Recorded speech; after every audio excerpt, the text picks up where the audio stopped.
жаңы клетка пайда болот да. Ал оорулуу клетка. Ал көбүрөөк кислород алат, көбүрөөк биологический активный вещество алат, көбүрөөк тамак алат дагы. Ал адамдын өмүрүнө коркунуч келтирет да. Ошон үчүн бул өтө кооптуу оорулар.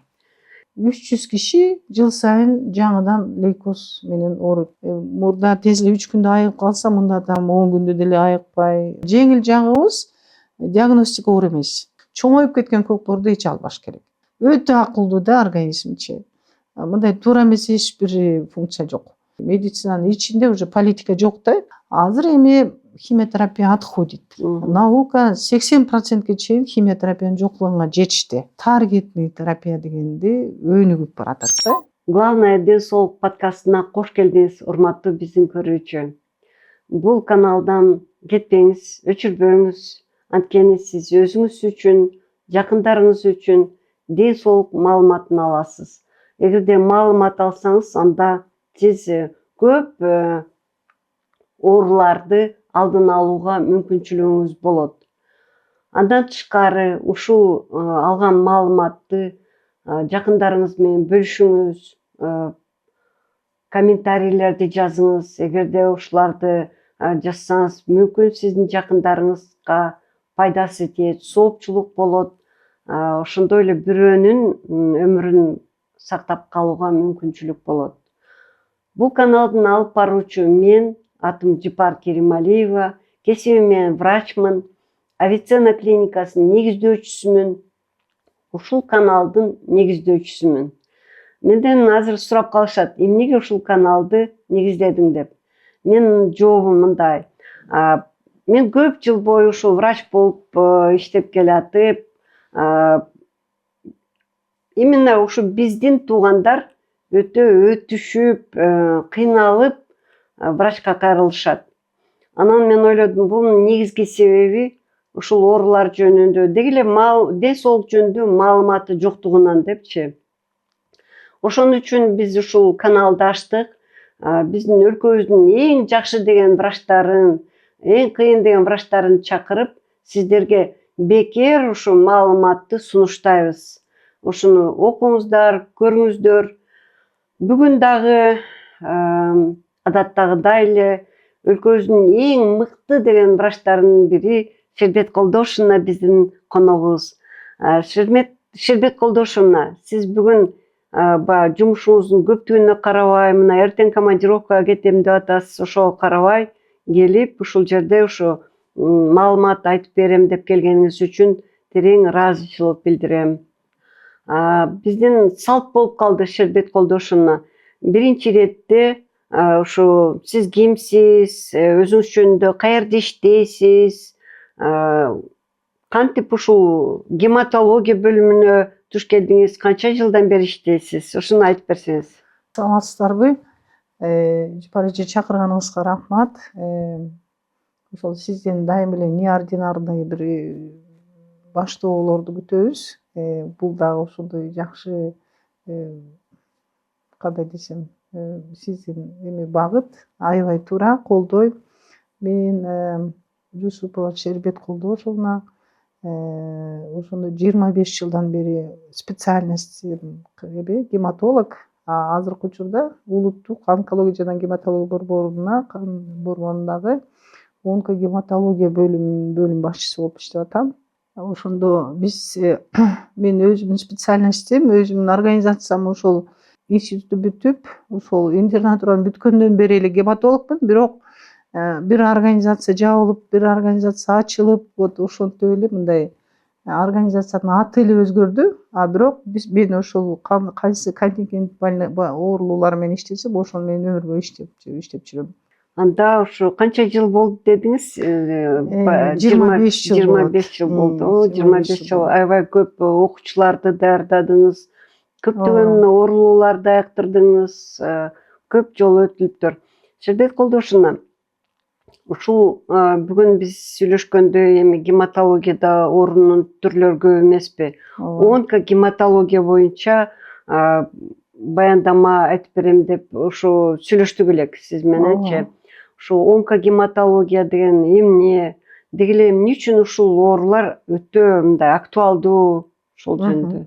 Өзү гематология деген муну костный мозг деп орусча айтылат. Ошондо кыргызча ошону ар түрдүү кылып которуп атышат. Аз кездешкен үчүн бул эме медициналык маалыматтарчы ошо ар түрдүү мен өзүм окуп атам.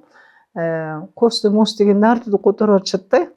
Ошондо сөөктүн чучугу деп которуп атат. Ошон үчүн мен да котормочу эмесмин. Кандай болгондо туура болоорун мен да билбейм. Бирок костный мозг бул ошол кан системасы, центральный деген сөз, мына борбордук ошол канды как фабрика сыяктуу ошол жерде эне клеткалар бар. Эне клеткалар дагы көбөйгөндө кийинки бышып жетилген класс, андан кийинки класс болуп бүт стадияларды өтүп, бышкан клеткаларга чейин жеткенде ошол уже бир функцияны аткара ала турган клеткалар канга чыгып, анан иштейт. Сөөктүн чучугунда эне клеткалар болот. Аларга башка клеткалардай эле кислород керек, питательный вещества керек, биологически активный вещества керек. Ошол природада заложенный ошол созревание, бышып жетилүү процесстери жүрөт. Канга ыргытылат ошолор.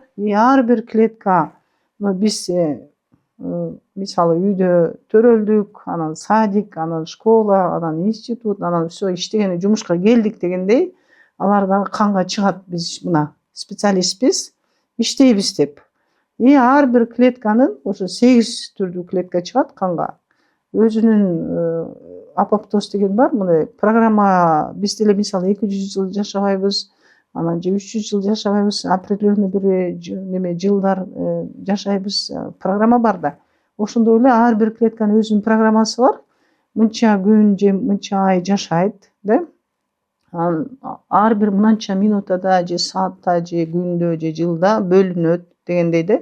Эми ал жыл жок, эң узак жашаган клетка ал кызыл клетка, эритроцит. Лейкоциттер 6 түрү бар, 6 түрү биздин мына коргоо министерствосундай да. Анын ичинде генералы бар, анан эң алдыда жүргөн баягы нейтрофилы деген солдаттары бар да. Ошондой ошону коргоодагы бөлүнгөн. Ошол ар бир лейкоциттин түрүнө жараша.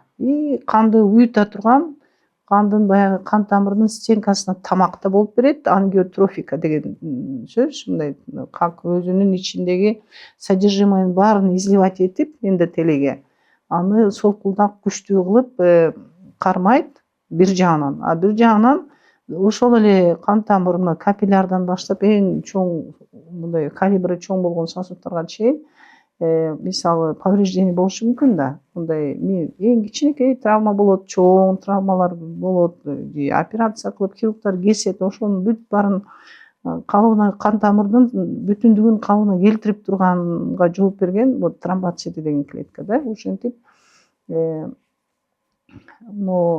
кан системасы нормадагысын айттымбы? Эми толгон токой ошонун ар бир этаптын өзүнүн оорулары бар да.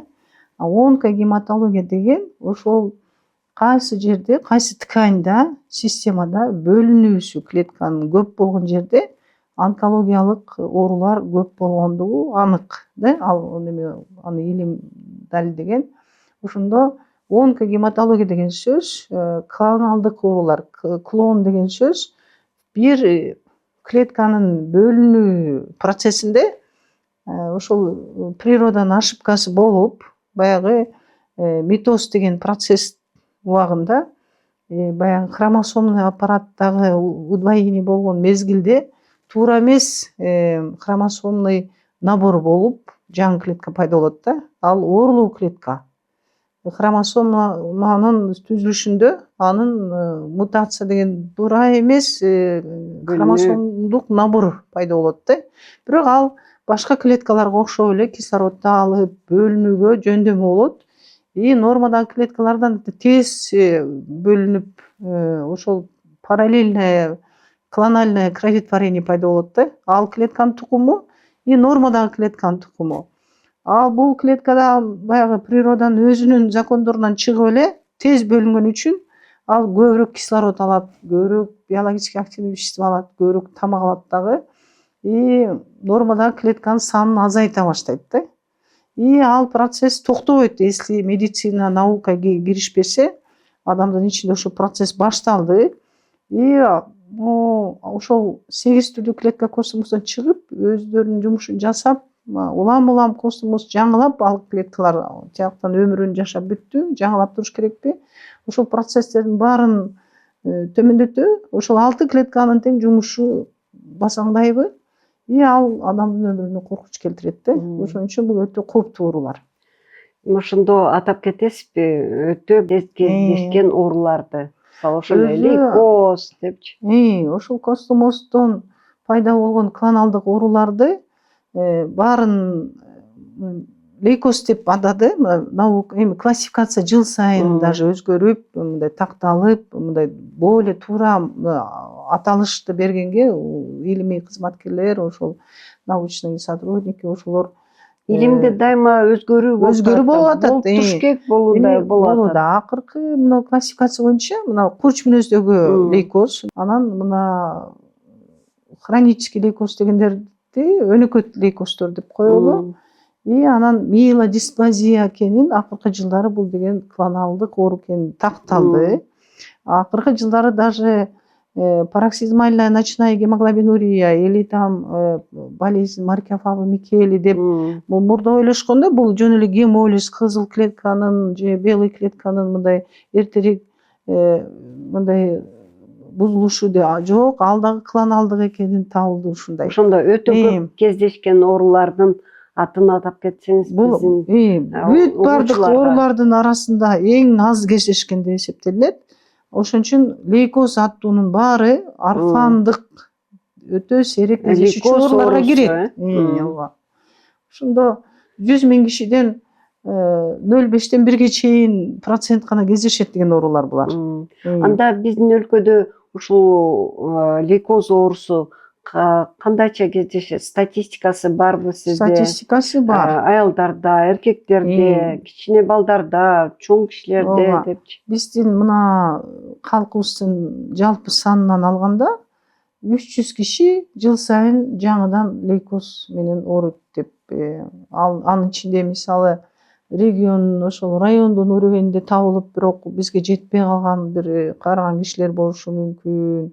Оор болушу мүмкүн, баягы врачтар деле, врачтарга чейин үй бүлөдө эле мисалы көп оорулар эл калкы өзү билет деген деле оорулар бар да. Бул эми өтө редкий болгон үчүн баягы медицинага өтө жакын адам эле бир кооптонуп анан келип эле текшеринип вовремя болсо, көбүнчө эле өтө оор болуп, гемоглобин бир оор деңгээлде түшүп, анан баягы тромбоцит түшкөндөн көгөргөн канаган жерлер пайда болот, ошолор. Анан лейкоциттердин ар бир түрүнө жараша иммунодефицитный акыбал болуп, инфекциялар болуп, анан кийин табылат да.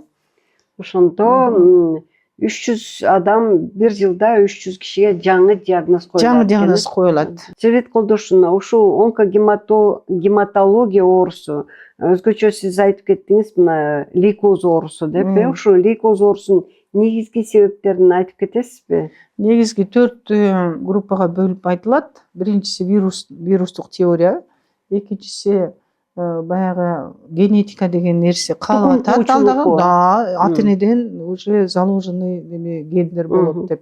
И радиациондук деген сөз, радиация баягы нормадан көп болгон таасирден келип чыккан дегени бар.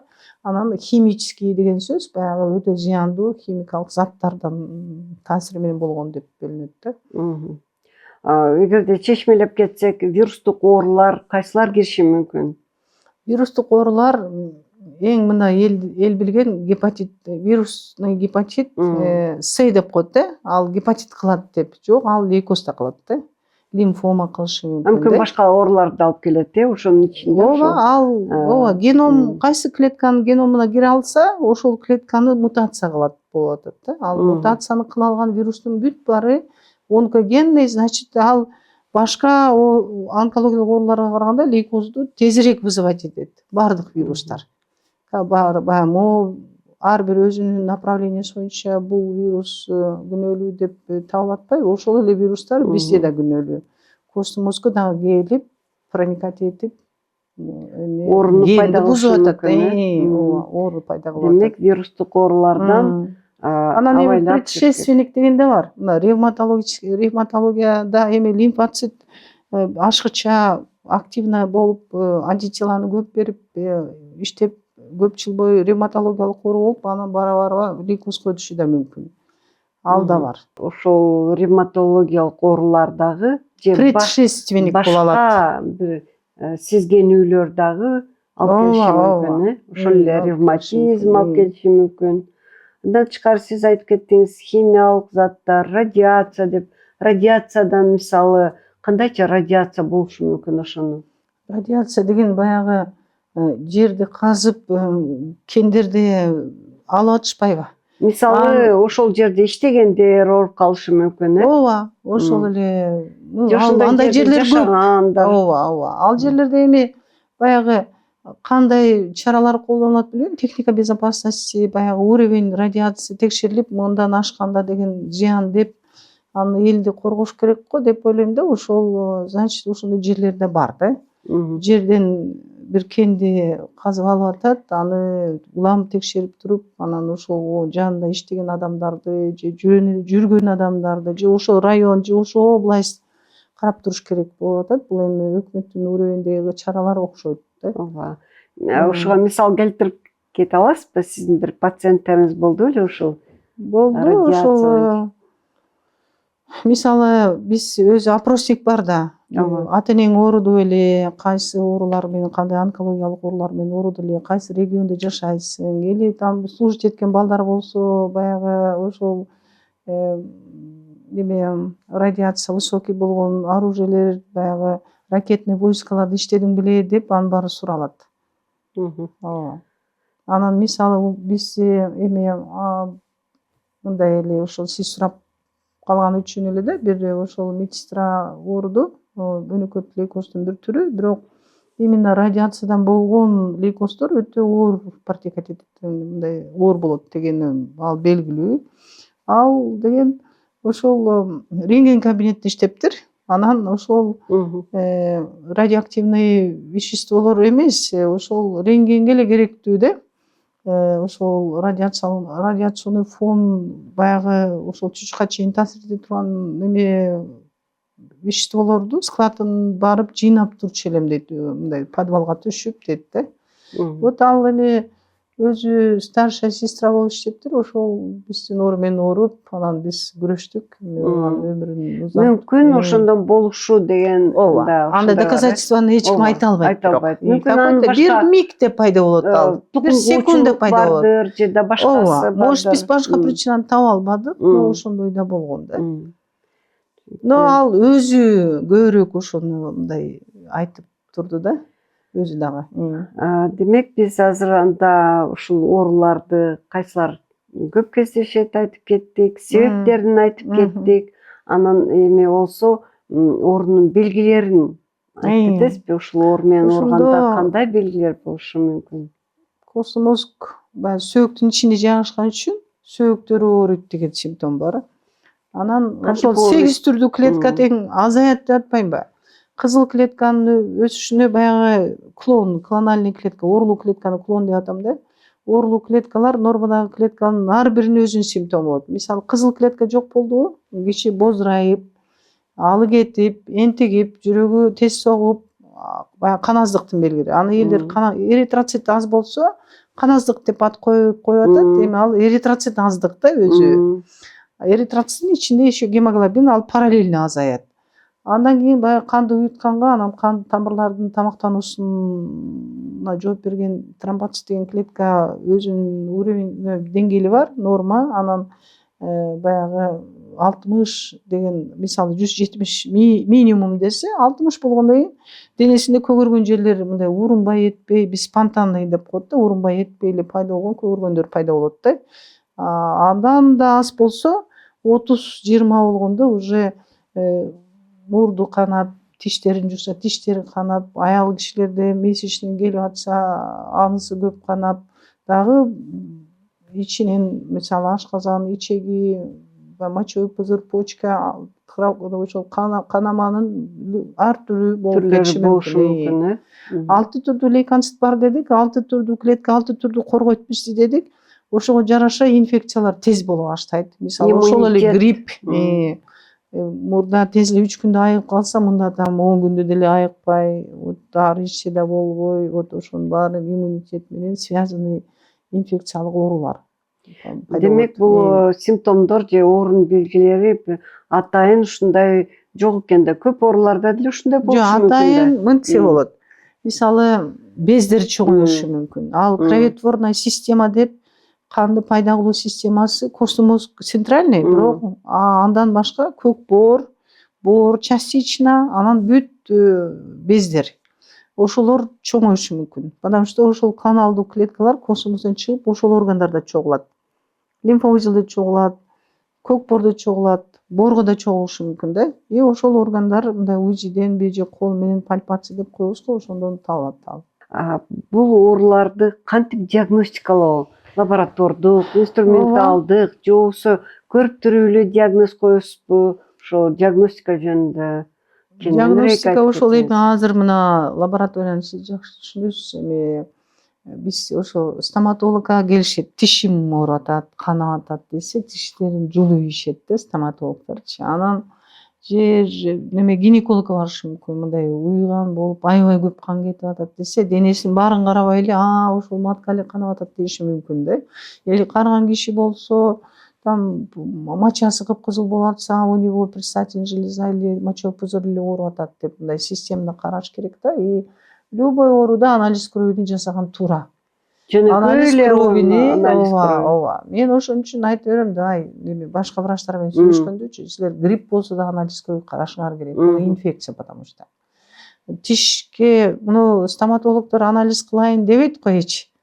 Кандай да ошону? Анын тромбоцит аз болсо тишти дарыланга мүмкүн эмес го. Бул анализ бериш керек. Ооба. Любой жерден бекер тапшырса болот, өкмөттүн жардамы менен. Ой, айылда бизде туура эмес жасашы мүмкүн, райондо туура эмес жасашы мүмкүн деп эле баягы шылтоолор табылат да. Жок, аны врачтардын баягы ушу неме туура эместин дагы колебаниясы бар да, эми жасаш керек. Кайсы уровенде болсо дагы. Анан ошолдо көрөт ошондо. Жөнөкөй эле общий анализ крови андан чыгарат дагы. Вот, анан общий анализ кровиди көргөн участокто отурган терапевт да, фельдшер болобу, стоматолог болобу, гинеколог болобу, баардык узкий специалисттер ой гематологко бар деген оозунан чыгыш керек да. Кандай көрсөткүч болуш керек ошол жерде? Анемия да, норма бар, билебиз. 120/63. Тромбоцит норма. Тромбоцит түшкөн көрүк эмне показания да, что костный мозгдо бир жаман процесс болуп атат деген. Аутоиммунный процесстер да бар, аутоиммунный тромбоцитопения бар, но в основном лейкоздордо түшөт да. Анан берки лейкоцит азайышы да мүмкүн, көбөйүшү да мүмкүн. Ал мурда предел коюп койчу. 30дан ашса лейкоз, анан 30дан аз болсо это воспаление, лейкоформуланы мурда аппарат мына көз менен атайын изилдөө жүргүзгөндө гана көрчү эмес беле. Ошол лейкоформула деп койчук го. Азыр эми мен угуп атам, даже ошол адамдын көзүндөй кылып лейкоформуланы да туура бере турган аппараттар, уже автоматтар чыкты. Ооба, лабораторияда өтө бир эле лабораторияда эмес, деги эле медицинада көп жакшы өзгөрүүлөр болду да. Ооба, ошол лейкоцит, лейкоформула боюнча дагы ал көрүнөт. Ошол биздин мындай жеңил жагыбыз диагностика оор эмес. Диагностика оор эмес, если изилдөө башталса, кан хотя бы көрүлсө да. Анан жөн эле көрүп эле диагноз коем деген эми ал туура эмес. Көргөндө подозрение. Лаборатордук анализ дагы кандай? УЗИ. Анда көк боор чоңойду, көк боорду кээ бир хирургдар көк бооруң там 20 сантиметр болуп калыптыр, кел мен кесе коеюн деп эле кескен көп болчу. Биз күрөшүп атабыз ал менен. Көк боор ал гематологдордун органы. Гематолог көрмөйүн, чечим чыгармайын, көк боорду кескенге болбойт депчи. Но эми баягындай аябай катуу авария болуп кетип, көк боордун баягы немесе сырткы чел кабык жарылып кетсе кесип койсо болот, ал өмүрүнө мындай коркунуч келтирбейт. Бирок көкборду, чоңоюп кеткен көкборду эч албаш керек.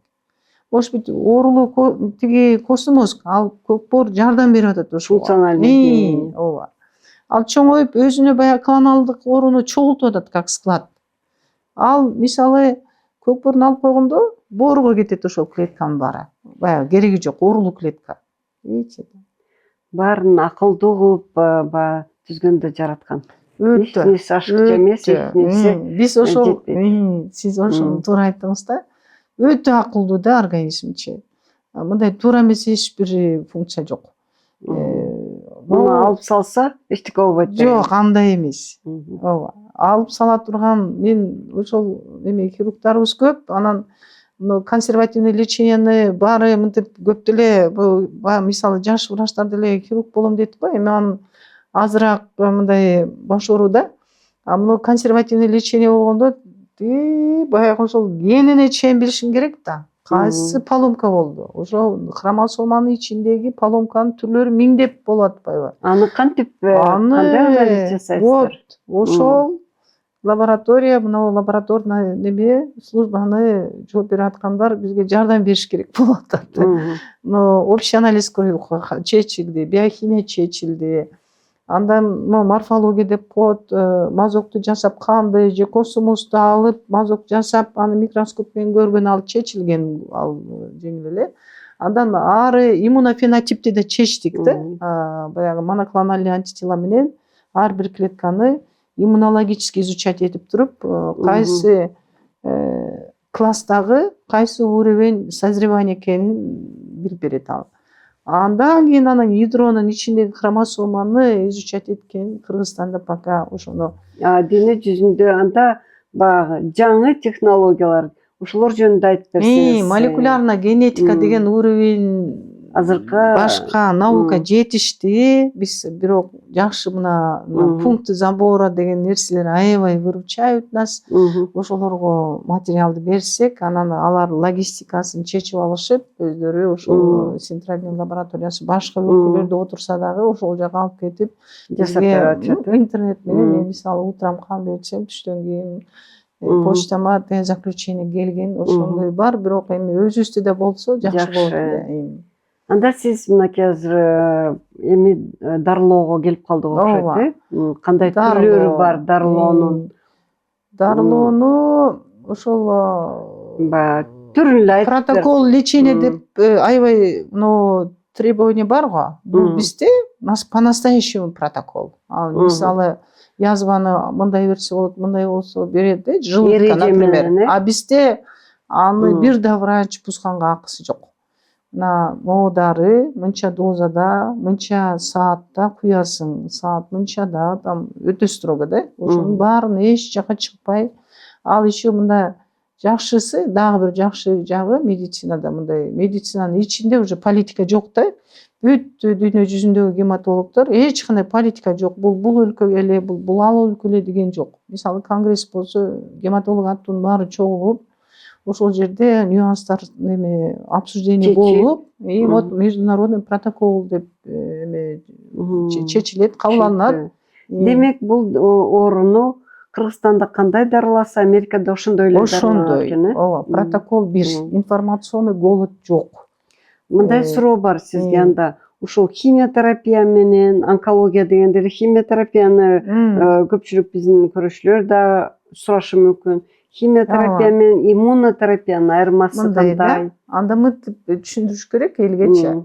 Химиотерапия эң биринчи ошол оорулар пайда болуп, где-то морфологияга чейин текшерүү болуп, андан аркысын билбегенде молекулярдык уровеньде пока патогенезди түшүнүү жок, анан ошого патогенетический лечение жокто, ошол химиотерапия колдонгон да.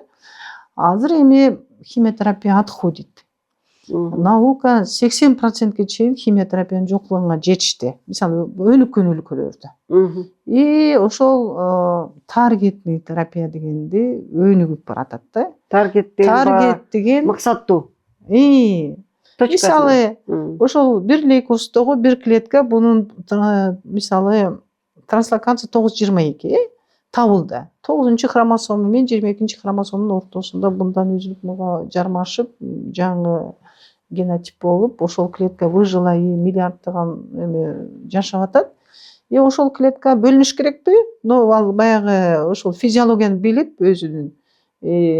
Ошол бөлүнүү көптөгөн реакцияларда. Анан бир реакцияны токтотсоң, ошол токтоп калып атат, бөлүнө албай калып атат. А бөлүнө албагандан кийин клетка жок болот.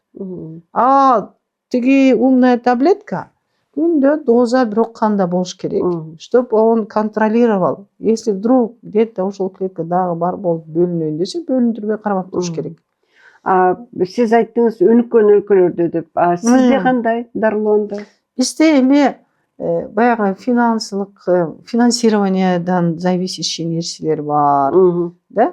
Анан Сөзсүз да. ооба. Көп Анан нерселер. элдердин дагы деңгээли баягы ар бир үйдүн финансысы да.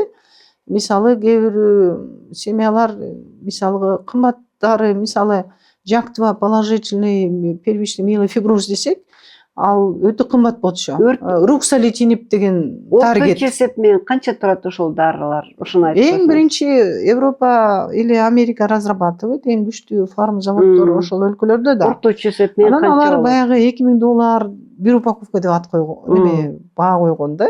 Анан акырын уже там башка өлкөлөр дагы баягы дженериктерди чыгара баштаганда арзандайт. А биз мисалы ошол Европанын уровеньиндеги дарыларды алган бизге өтө оор. Но бир семья ала турган болсо, алар үчүн да оор. Анан баягы дженериктерди алып дарыланып атышат. Сиз мен арзандап баратат. Суроомо кетип атасыз. Канча орточо эсеп менен канча турат? Анткени көбүнө бул кызык. Европанын дарылары жана ошол эле сиз айткандай ошо окшош чыгарган заводдордун дженериктерди канча турат? Ошондой бир 6 эсегеден 10 эсеге чейин дженерик арзан болот. Мисалы бир флакон 280 миң деген дарылар бар. Бир флакону 280 миң сом. Да. 280 миң. А канча флакон керек ошондо? Ал көп керек, может өмүр бою керек. Мүмкүн өмүр бою керек. Ооба. Өтө кымбат экен, дарылануу өтө кымбат. Ал эми баягы тапканга мен өзүмчө ойлоп атам да, ошол институт ошону разрабатывать эткенге миллиарддаган акчаны жумшады да. Бул иммунотерапияны айттыңыз, сиз азыр. Ошол иммунотерапия деген бир группасы. Таргеттин бир группасы. Андан тышкары барбы хирургиялык метод же башка показания боюнча? Хирургиялык эмес, радикалдык деген сөз костумусту башка бирөөнүн клеткаларын куюп коюш керек. Ал бирок консервативное лечение. Мына кеспейт, скальпель керек жок аяда. Бирок аерде технология. Автомат ошол соо кишинин баягы тканевой совместимый болгон бир тууганы же бир тууганы эместен ошол автомат аркылуу соо кишинин каны жүгүрөт. Ал CD34 эне клетка деген клетканы өзүнчө бир мешокко чогултат. Ошону аблация деген режимди больнойго беребиз. Костумосту максимально өлтүргөн режим. И ошол CD34 куюлат. И ошол CD34 өзүнүн тукумун берип, жаңы ошол донордун клеткалары оорулуунун костомозгун ээлеп, и ошол өзүнүн тукумун берип, здоровый костомозг менен жашайт ал киши. Ушундай методика менен сиздер да биз аутологичныйны киргизип, анан алда баягы көп причиналар менен токтоп калды го.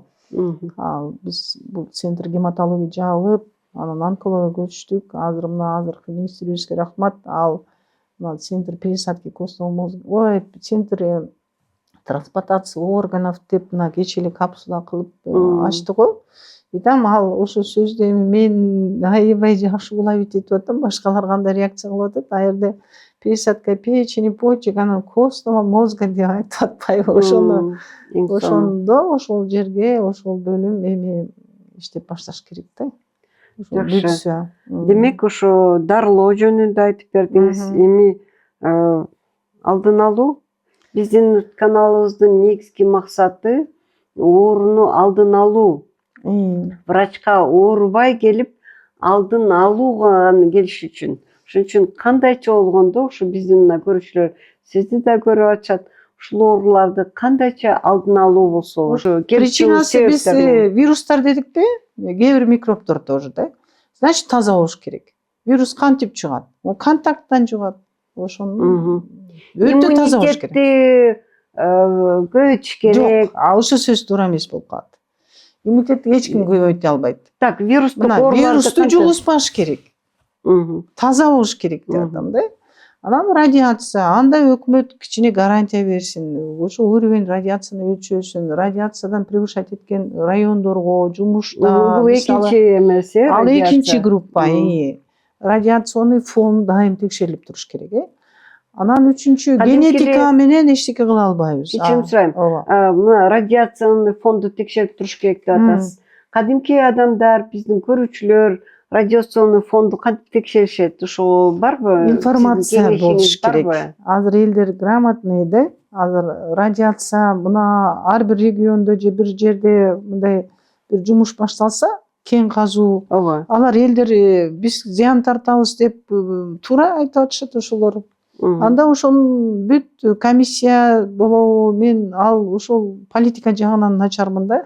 Именно кайсы организация ответственный за это дегенге жооп бере албайм да. Санэпидстанция биздеги ошолор иштешет да. Радиационный фонду текшеришет. Же болбосо мен кадимки эле мисалы мен балам шопур болуп иштесе, ошол жака жумушка орношом десе, ушул маалыматты билиш керек да. Барып текшерилип биринчи, анан ошол жерде радиационный фон кандай экенин билип туруш керек.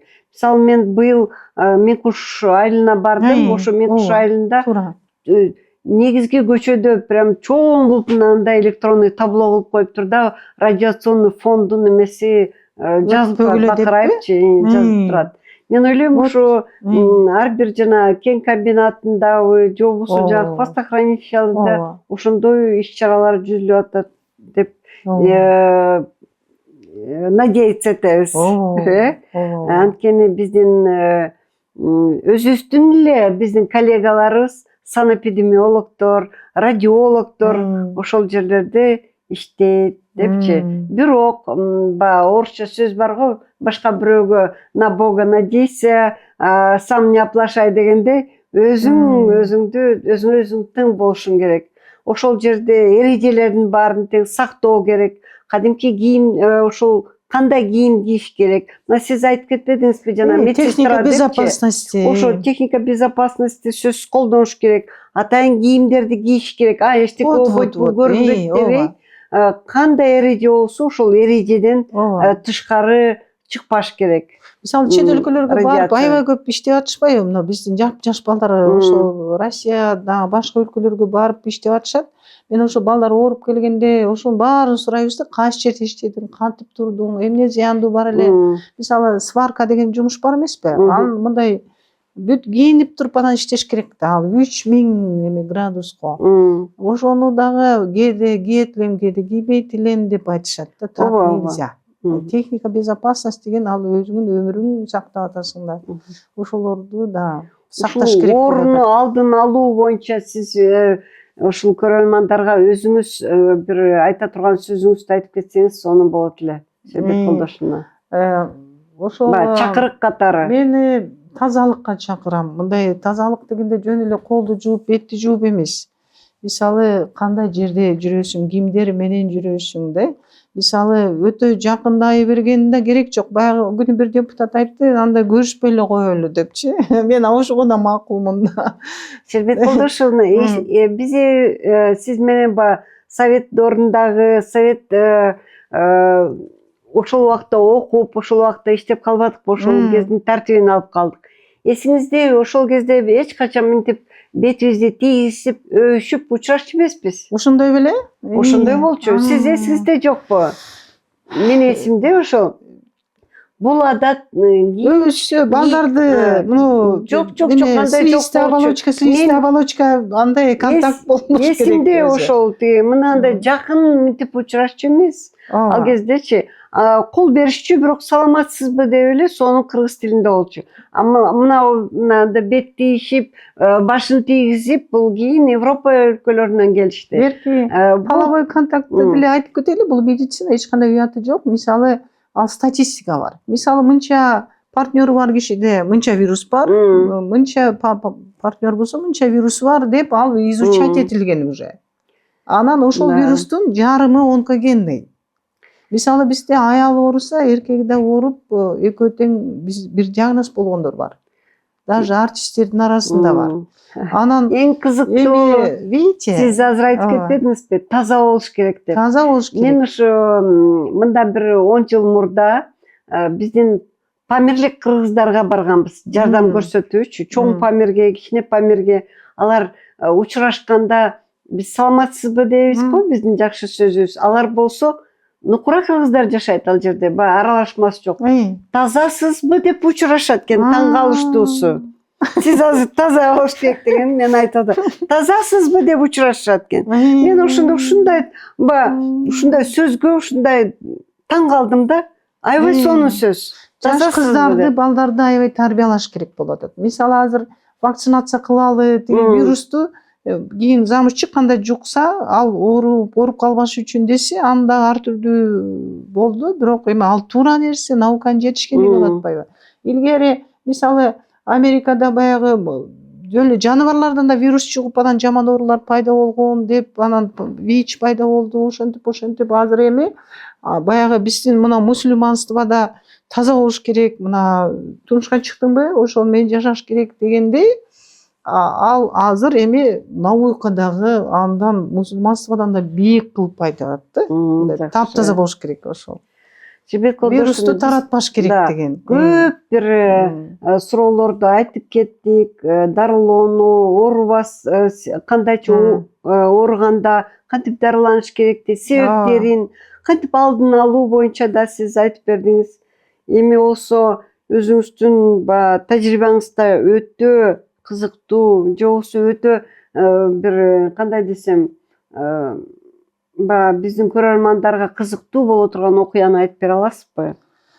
Мүмкүн трагедия, албетте, анткени сиздин бул оорулар өтө эле жаңы эле биринчи жылдары иштеп атканда бир киши келген, анан бир диагноз хронический лимфолейкоз деп, өнөкөт лейкоз да. Анан лейкоз десе элдин баары коркот, лейкоздордун жарымынан көбү айыгат. Жарымынан көбү контролируется мына таргетный дарылар менен, умный таблеткалар мененчи. Анан ошондо бир киши бар эле, жашы бир 50дөн ашкан болуш керек ошол мезгилде. Анан хронический лимфолейкоз ал менен өмүр бою жашайт, андан адамдын өмүрүнө коркунуч келбейт. Бирок оору бар болот. Ал доброкачественный, ошон үчүн ага минимальный дозада бир таблетка түрүндөгү химия препараттар 10 күндө бир таблетка ичесиз, же бир жумада бир таблетка ичесиз деген эле назначение болчу. Ал бирок у меня лейкоз деп мындай өзүн өзү эме кылып, анан кийин мен көрдүм, ал алкоголик болуп кетиптир. Меники лейкоз деп, өзү депрессия деп, же шылтоо издеген болду да.